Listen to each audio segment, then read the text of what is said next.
Hello and welcome. OU lost. This came a lot earlier than it has ever had for us. So you know what, y'all? It's beer and podcast time. So we're here to talk down what the hell happened against TCU, to look forward against Iowa State, and to just kind of pick up the pieces as we move forward. Because let's be honest, me and Jamison and Ty have been doing this for 3 years. Every year that there's at least one loss. This one seems particularly more better than the previous ones, but everything is still technically ahead of OU. You know, this isn't over. That being said, if this team takes the field against Iowa State on Saturday, if the second half team takes the field against Iowa State on Saturday, probably going to get beat. But that's for later on the podcast. So let's just break down what the hell happened Saturday, because in general, this game went from my halftime prognosis being, look, sloppy game. OU performed pretty poorly, made a lot of mistakes. But in general, hey, they'll clean it up. They'll be fine. To, good Lord, the wheels fell off the wagon. This is a disaster. So let's break down what went wrong. We asked some of y'all what the problems are. A lot of doom and gloom, folks. A lot of doom and gloom.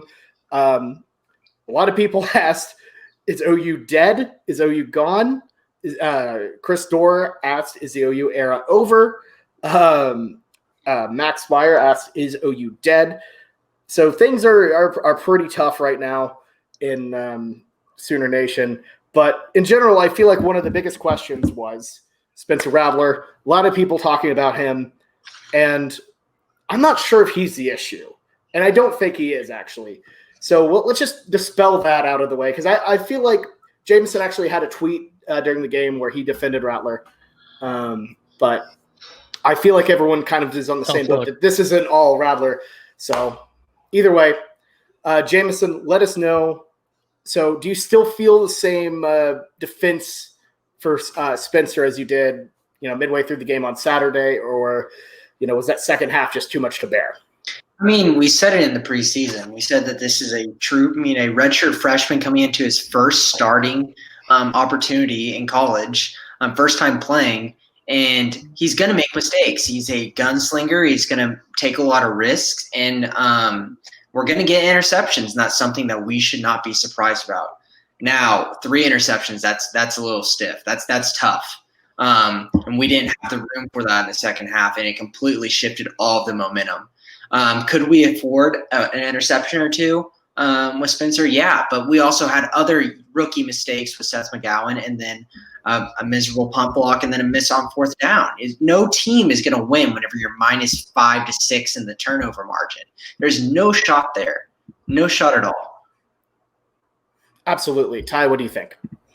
Yeah, I don't to echo Jamison's statement, this is only his second start, and he's not like the previous guys we've had. He doesn't have playing experience anywhere else but high school. So I'm not obviously his play wasn't good, but I don't think that he's the issue, and I don't think he's why we lost, because none of his interceptions were returned for a touchdown. So, he wasn't the one getting scored on. So absolutely. I know the defense bears a lot of this issue. However, you see the 3 picks and you're immediately alarmed. Let's look at them a little bit. So pick 1, tipped at the line, not his fault. That just kind of happens. Pick 2, honestly, one of the worst throws I've seen an OU quarterback make in years. Just kind of chuck that up towards Mims, double coverage, a bit sloppy. I'm not a fan of that. Until you see the third one. Sure. And then he beats his own record. I'll say this. Look, Lincoln Riley actually said this in his coach's show that, that is just a poor decision. You can completely, control that. That's just whatever. And 3, yeah, look, horrible throw, completely, underthrows Drake Stoops. But look, let's be honest. At that point, you're putting a freshman quarterback, on the field to try to make a game-winning drive in 43 seconds. The the cat was out of the bag. Things were already horrible at that point. If you're asking any sort of redshirt freshman quarterback to make that type of drive, you're already very screwed. You're already going up, shit creek without a paddle here. So I think we need to lay off Spencer. Yeah, look, no excuses. When you're the quarterback of Oklahoma, you need to win. That's how this game is. But we can explain what happened. Redshirt freshman, dumb throws happen, but he needs to just avoid unnecessary risks. And OU, on the other hand, needs to put him in positions where he, doesn't have to make, tough throws like that. And as he grows up as a quarterback, as he gets better, hopefully he gains that composure to complete those easy clutch passes like that third interception, because frankly, that's a first down for honestly any quarterback other than, let's just say, Cody Thomas a couple of years ago. Hurts. Even Jalen can do that. Like it was right there. It was right there. But I think it's, everyone gets super excited. Like we do this preseason thing where we're like, all right, everybody, like, let's have realistic expectations here. Everyone is brand new. We have this whole extenuating circumstances going on. And then we go out there and get a shutout to start the first game against basically a high school team. And then everyone's like, all right, we're winning the Natty. And then we go out here and disappoint. But we gotta temper our expectations. Like we always say, it's kind of a mulligan of a season already with everything that's going on and the uncertainty. And you have to remember, I don't think anyone ever thought or expected that this was going to be a significant year. I think everyone thought we're very new. There's going to be some issues. If anything, hopefully this is a better learning opportunity than a win would be. So, wins don't really, have the same weight in your brain as a loss as a player. So hopefully, this really cements that some lessons need to be learned. And I'll take a loss this year against anyone if it leads to valuable lessons that help us win, in the coming years. The issue I have is this loss, the way it happened, was so preventable. And I'm still talking like Rattler, like people like Alex Grinch who should be fired. We're past that point. Yeah, well, here's the main deal with it. Spencer, he is the main reason that we lost. But should he take the blame? No, he should not take the blame, because other people on this team should have bailed out the young redshirt freshman's mistakes that he made. The defense didn't come up one time after that turnover to stop them and not allow them to score points after the turnover. The offensive line, the guys on the team that should bail out everybody the most on this team, the veterans, played another horrible game. Even after Swinson got benched after the first two series and they brought in Anton Harrison.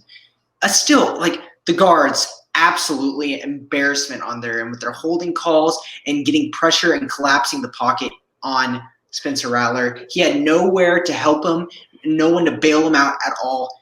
But he is the reason we lost. I need to make sure we say that, because there's a clear distinction between reason and blame.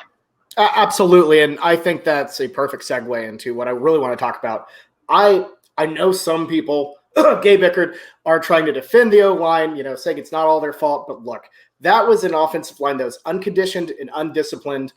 So many drives were just stopped dead in their tracks by dumb penalties, either a legal man downfield or several crucial holding calls. I believe the last drive we had before, the one where we had to punt and a lot of people were mad about that, that was wiped out, or we had a Spencer Rattler scramble, for a first down that was wiped out by a hold. It just, when OU just can't have an offensive line be that undisciplined. It's something I haven't seen in years out of a Beatonbow line. And it absolutely, to me, was the biggest, most glaring flaw, because I'm just going to ask it. How do you fix that between now and next weekend? Because the guys were notably gassed, entering the second half. Penny, thank you for appearing back on the screen. I needed you. Yeah, there. Sorry, I got to hold her. No. She's needed. She brings good energy to the podcast. But the fact of the matter is, sure, you can say COVID. I know they had a huge issue with that, but in general, they were unconditioned, undisciplined. Ty, tell me, where do you go from that? Where do you go from here to recover for next week? Because there's no bye week. We're ready. We're hitting the games. One of the things that I saw, there is that, like you said, sort of looking gassed and maybe some fitness issues there. But one of the things that I saw, and I was thinking this when we were up, by a couple of touchdowns and early in the first, half of the game, I was sitting there thinking, this looks like the OU team that you always see like 3/4 of the way through the season that loses to a random team because we just don't care. Like offense and defense, even when things were working, even when we were getting 3 and outs and putting together scoring drives, it looked like we were already on autopilot, zoned out. We're going to win. We're going to win the Big 12. We don't care. No matter what we do, it's going to work out. We're going to win big. That is what they looked like to me. And if you're an OU fan, I think that's familiar because we saw this, last season when we lost to K-State. And we always see that one game that OU should win and that they just seem to not care about. And the other team gives it their all and upsets us. That's what I saw. I didn't, there's some, I'm sure COVID has played a role in some stuff, but we need to care. Well, and the thing that frustrates me and really worries me is this is a trend now. Look, we can flat out say it. This happens not just – you think about the notable losses. You think about Iowa State. You think about Georgia. But you cannot forget the moments where this happened in games we won. I think Georgia – Hear me out. I'm talking in Georgia, of course. That's a good team. But still, you get a big lead and you coast. The offensive strategy is rough. This is something we did against Iowa State last year. Big lead, gave it up. We're able to scrounge it together. Did the same thing against TCU. And the thing that gets me is hearing that Alex Grinch was telling these guys at halftime to just hang on for dear life, that these performances that we saw last year that drove us off the wall are something they need to strive for. That is the warning, like huge warning sign to me that this is an issue we've seen and they're aiming for it. And I just don't get it. It's a cultural issue. And I know I say it as like a gooner take and stuff, but at this point I don't believe in Alex Grinch because it's not a schematic thing. It's what can you get out of these players? And I'm just not seeing it. Jamison, what's your take? I know Jamison's going to disagree there, but when we're seeing, I don't fully blame, and I don't fully blame Grinch, but Jamison, I want to hear what you have to say on this. They played a great game if it wasn't for getting put in bad positions by turnovers. Like they were making stops, they were being solid. But whenever turnovers happen, it completely shifts the momentum. And now they're put into a position where they have to bail out the offense. That shouldn't happen in Oklahoma's system at all. The OU offense should be bailing out our defense. And if you think we've got the recruits and in the high-level guys, we decently recruit, but we're not SEC recruiting. We got De'Aaron Turner-Yell and Patrick Fields. They're like the stars of this defense. They're 3 stars out of high school. Like we're still not some superstar defense. Our offense should be bailing us out. And if our offense is putting the defense on this other side of the 50 because of turnovers and our special teams doing the same thing, you can't expect much. Here's my thing. I've been thinking about it. Grinch keeps on emphasizing turnovers. And it seems like it's never happening. Are teams like saying like, okay, they're going to go so hard for turnovers, we're just going to try to chip at them over and over and like not let them get their turnovers. And if they don't get turnovers, they don't have the momentum to keep it up the whole game. I don't know. Obviously, a team's going to not want to turn the ball over, but will teams be more conservative in their way that they throw the ball versus us because they don't want to get a pick and change the momentum of the game? I think overly hyping turnovers over and over and over, and when it completely fails over and over and over, is not good culture for the defense. So I'll give you that. No, I agree, but Jamison, I really disagree with the turnovers on the offensive side being blamed for, the defensive performance. Because look at Kansas State's scoring. Like they had a 70-yard touchdown pass a 78-yard touchdown pass. Like that's not the defense putting them in a bad position. Like when you get the ball and you're on your own 30, like you're not in a bad position at all. You should not, like, that is in no one's fault but the defense. Yeah, but you got to think about momentum too, and you got to think about conditioning of what guys you have out there. We're playing third string linebackers and cornerbacks because we're having such a quick turnaround because we're a fast paced offense. We have zero run game behind this offensive line, which has been absolutely embarrassing. Our running backs have shown why they're young and never played a good snap in college at all, and we have nowhere to control the offense where it's just defense. And then you got guys like Brian Mead playing out there on the linebacker staff, and that shouldn't be happening. That shouldn't be happening. Absolutely. Look, there are a lot of qualms, and we'll break them down individually here. And I think the thing that Jamison really brought up is that the offense needs to stop putting the defense in positions where, you know, they have to make up that momentum. Because here's the thing, there were just way too many mistakes on offense, and that adds up.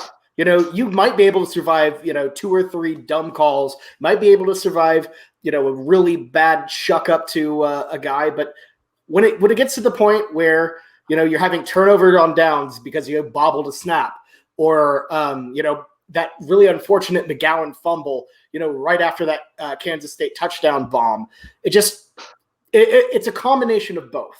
The offense, the thing is, the offense did its job to get OU in a position where they should win and they should take care of things.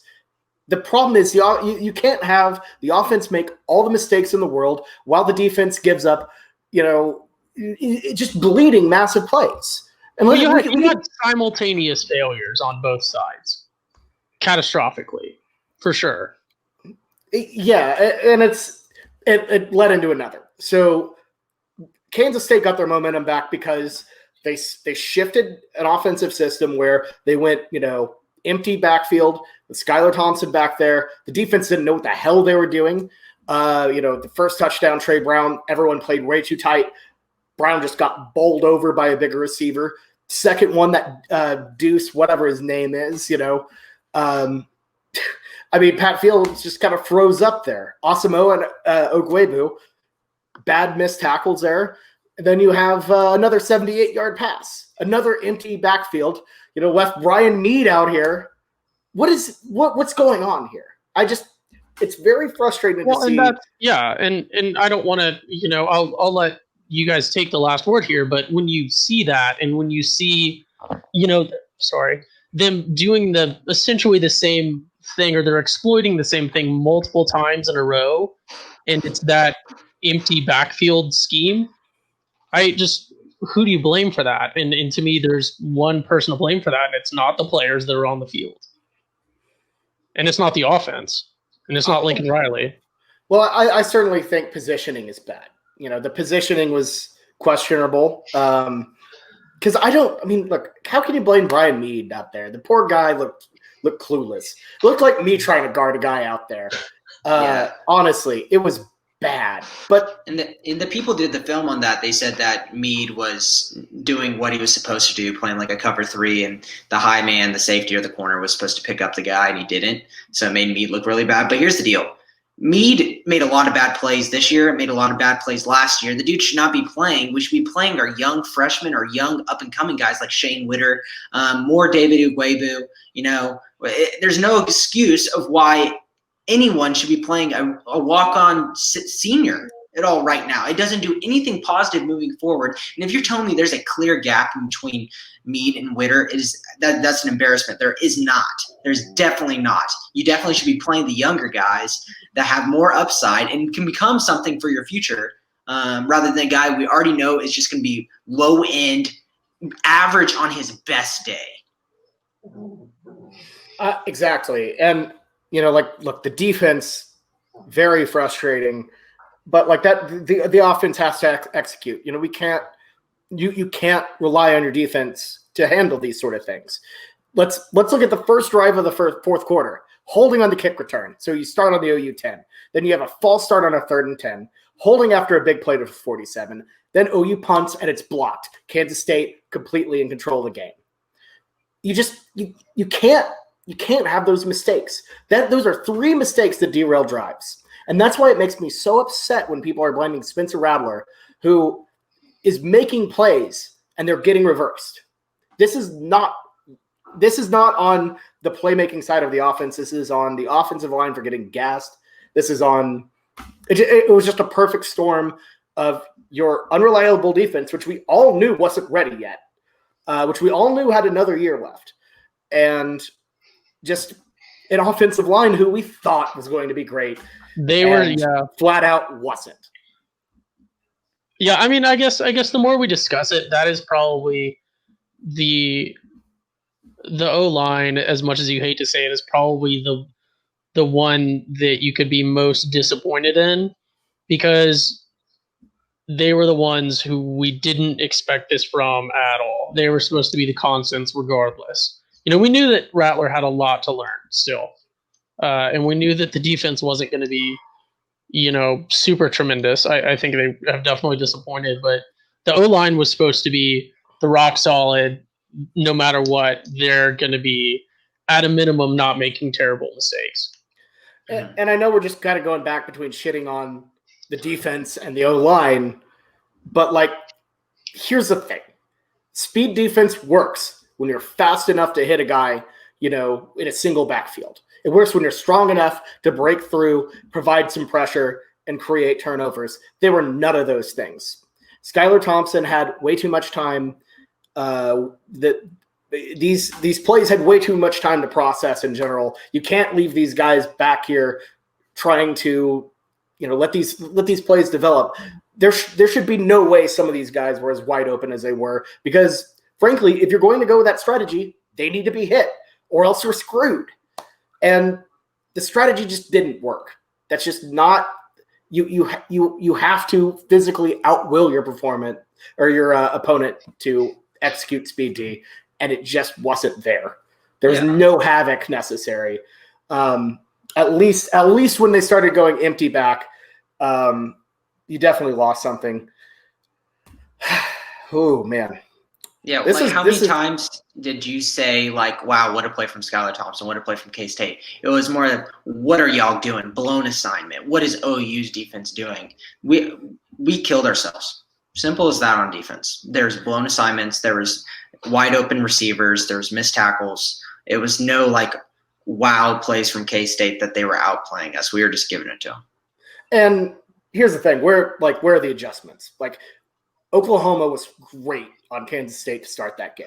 They were disruptive. Kansas State wasn't moving the ball down the field. A couple mistakes opened it up for them. But when they started going empty back, when they started throwing the ball around and getting wide open guys, where are the adjustments? And I will give Grinch the benefit of the doubt here. When it would be time to make the adjustments. What the hell was that? It's not me. Did you hear Ashley laughing? Oh, that must have been it. Oh, okay. Cool. Sorry, I thought that was something else. Anyway, I thought it was somebody's TV, but that definitely sounded like something else. But when I we'll cut that part. That's okay. We'll start wrapping this up, because I'm sure everyone has just heard a bunch of angry people, bitch and moan about OU against Kansas State. This is probably the last one you'll hear about it. But the thing is, once Grinch got in the position where he was, having to make those adjustments, Kansas State was getting in short field situations where they're running that power eye, really running it down Oklahoma's throat. So maybe you give him the benefit of the doubt there. The problem is there's not one person, there's not one group to blame. It's mistakes. It just everything fell off the wheel at the same time. The defense, I'm upset. That's all I'm going to say. Jamison, what do you have to say? Yeah, you're exactly right. If we want to move on forward and have a more solid football team, it lies within our offensive line, and it lies within our run game, establishing a run game to take off the pressure of Spencer Rattler, who obviously showed that he has a lot of bright moments and he can make a lot of great plays, but still is very, very – he's an amateur still. He still has a lot to learn. And we cannot have a one-dimensional offense whenever our team completely relies on the offense to have all momentum moving forward in this game. So offensive line, you're the veterans, you're the juniors and seniors, all of you across the offensive line. You've got to step up and actually play. And we know that you're good because a lot of y'all played pretty damn well last year. So let's see it again this year. TJ Pudger, absolutely a disappointment today or last weekend. That was frustrating. McGowan showed up. He did all right. But it just – I don't know how much you blame that on the running backs. I don't know how much you blame that on the O-line there. But yes is the answer. And look, you got to give Kansas State credit. That defense looked a lot sharper than I thought they would be. Our position group to watch for the game last week, I said it was the trenches, and that was the case. Obviously, didn't go the way I predicted, but that's where that game, really made it difficult. That is where the game was really difficult on the Oklahoma offense, was in the trenches. So let's move on. How do we make things better for Iowa State? How do we move on, particularly in the offensive line, where I don't know how you improve your conditioning within a week. Jamison, what is the big key for you moving forward in terms of how we go and get back on the winning side against Iowa State and Ames? What are you looking forward to being the big piece to a victory on Saturday? Yeah, I think we just got to play our game and just not make mistakes. We're going to have some, but we're just going to try to limit them. And the like I said earlier, the leaders on this team, the upperclassmen, have got to play like they're upperclassmen.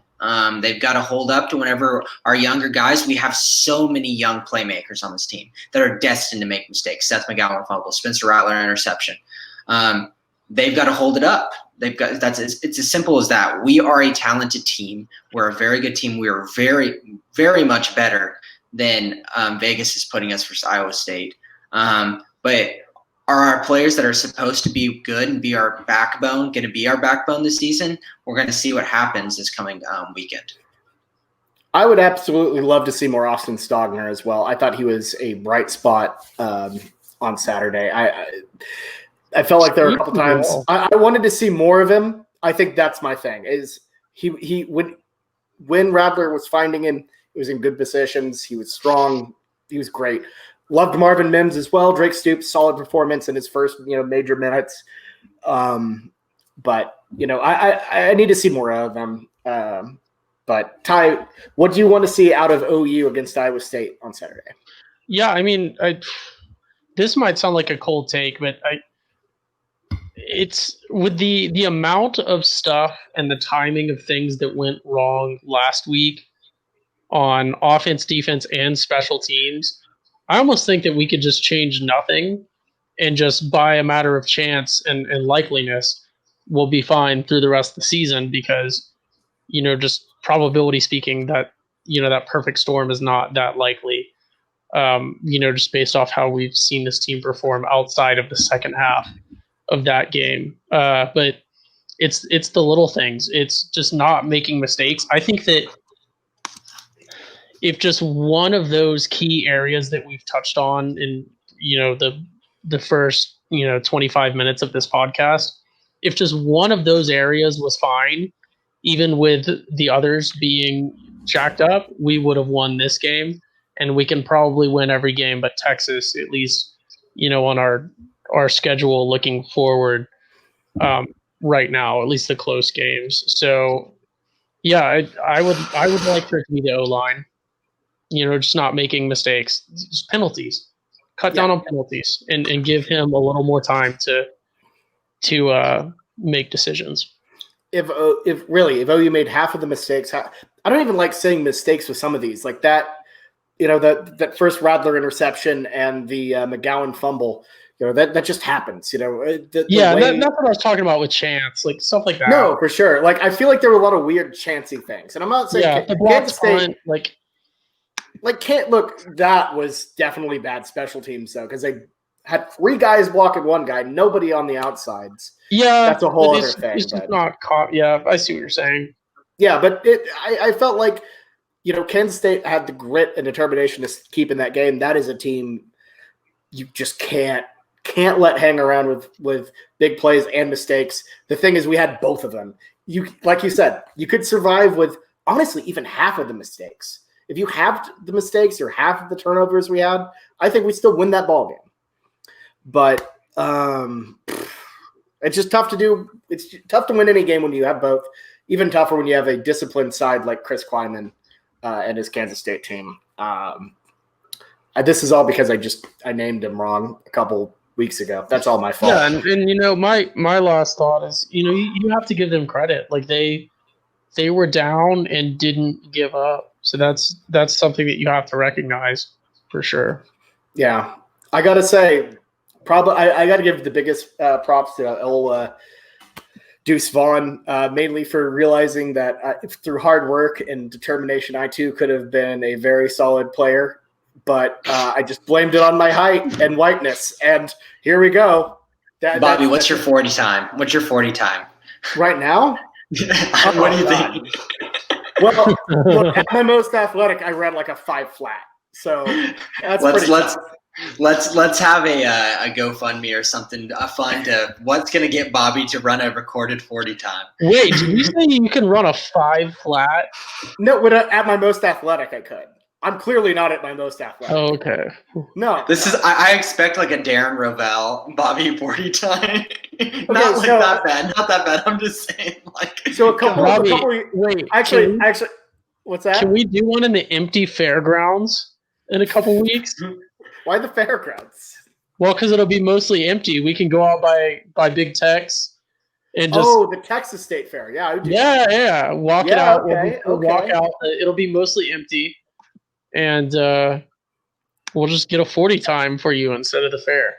Okay, so the last 40 I ran was right after Orlando Brown ran that just horrible 40 at the draft. And I made a bet with a friend of the podcast, Andrew, that I could beat it. And I actually narrowly beat him out, which that's not an accomplishment, but at least I. What was that? Like 5? What was it? What was Orlando Brown's 40? I feel like if you just didn't stop during it, you were good and you beat him. 5.85. Yeah, that's not a great 40, but also I was in loafers or something stupid. So I don't know. I'm proud of myself for that. So let's look at Iowa State a little bit. I don't know how to feel about them. I will say this: Brock Purdy's overrated. He's not the guy I'm worried about here. I'm worried about Breece Hall, this running back of theirs. This kid's good. 155 yards last weekend, 3 touchdowns. Look, if we had Deuce Vaughn show up against us, like looking like Barry Sanders, this guy's looking like purple Jesus Adrian Peterson. I'm talking MVP Adrian Peterson against us. So I'm worried about it. Hits holes hard, top-notch athleticism. Isn't really big in terms of receiving the ball out of the backfield, only 1 reception, but I'm afraid of him. So what are y'all looking for out of the Cyclones entering this weekend? Things for the listeners to watch out for. Yeah, let me hop in on Breece Hall. This was a guy we even thought about bringing in as OU. We were looking at him. He's a 4-star guy, and he went to the same high school as Marcus Hicks in that 2018 class. We thought about it. We definitely did. But would rather have Marcus Major. Is probably what it came down to. And you kind of want to take the Oklahoma Millwood kid. I don't know. I don't know what Ty thinks about that now. But yeah. No, that was a preseason guess. Yeah. Yeah, I'm off that train. Dude, he had 3 touchdowns last week, and he had the really long run for 70 plus. I mean, he's a player, and he's something to be concerned about. And Brock Purdy's going to be solid. He might throw an interception. He's not going to do anything too crazy to beat you, but he's going to make a play here and there. That Iowa State is just an average team across the board. There is nothing that glares out that I'm really nervous about. There's no big-time player. Breece Hall's good, but it's not like there's some guy we're really nervous about. And even though Skylar Thompson not that good, we were saying Skylar Thompson is the guy. Iowa State really doesn't have the guy. So that moving on, it's us versus them, and if we gotta play, we gotta do our job, and if we do our job, we'll be fine. I'm not worried about Iowa State's players. I'm worried about us. And quick note before we move on to Ty's take. Iowa State had offensive touchdowns of 75 yards, 49 yards, 32, and then set the other one up with a 44-yard pass. The other touchdown was set up by a fumble. So that is a team that thrived against TCU on big plays, but made a lot of mistakes of their own. One of the dumbest I got to say, one of the dumbest fumbles I've ever seen by Purdy. Threw it behind himself.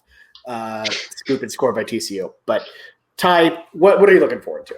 Yeah, so my thing is, and I promise I'm not going to backtrack, but it kind of ties into the stuff I was saying a second ago with K-State. It's no disrespect to Iowa State, but they're kind of like the bots on like a video game. Like they're not designed to beat you. Like they're not gonna beat us if we just do most things correctly. That's all we have to do is just get most of it okay, and we should be good. They're going to be a good team across the board. They're not going to have a ton of huge mistakes. They're not going to have a terrible scheme, but they're not going to be great, and they're not going to win against us in an open field game. If we can just deal with ourselves and cut down on the mistakes that we can prevent on our side, I don't think that OU really has to worry about Iowa State. Just moderately execute, play your game. I like that. Yeah, just fundamentals. That's individual fundamentals is all it is, regardless of, because I would make the argument that regardless of the schemes, as long as there's not anything super significant, just the average level of athlete on each team should carry the day for us if all of the factors being equal. Absolutely. So I think that's pretty much it. If you want our prediction for it, wait a couple days. We have our Pick'em pod, so check that out for our spread prediction on OU and Iowa State. So that's all we have for covering stuff. However, Jamison, I believe you mentioned there might be a tiny Cretan corner. Do you have anything to lighten our spirits a bit? Oh, absolutely. Anything good? Play it. Anything good? David. Yes? What is this, David? This is a Cretan corner with Jamison. Everybody dancing. Oh, that's nice. Yeah, I mean, once again, during the season, there's not much going on. We did see on Sunday that Jalil Farouk did commit to OU as is expected. And Caleb Williams came out saying, like, yeah, this is going to be my roommate. This is a guy that I grew up playing football with. And I'm really, really excited to see him coming in. So another good East Coast guy locked in. We're feeling good about that. Here's what the biggest story is. So 21 hours ago, so that would be on Monday, Caleb Williams replied to a tweet from another recruit. It has nothing to do. He's not recruiting him. And he said, he quote tweeted and he said, the guy said, college is readily around the corner. Crazy. And then Caleb Williams says, feels like it's going to be tomorrow type of close. There's a lot of people chirping out there that looks like the Williams have already they've already kind of closed on a house in Norman, and looks like they're going to move here pretty soon and just finish off his school online from Gonzaga rather than – what's so funny? I have no idea what's so funny. That doesn't seem like super concrete. That seems like ultimate recruiting tea leaves right there.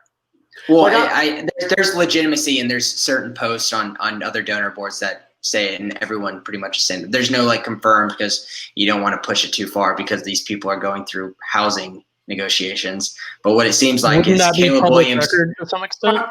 All these Norman realtors checking the boards, Paul. They haven't closed yet, but they're about to, from what it says. And I think that he's moving to Norman, and he's not going to wait until next year.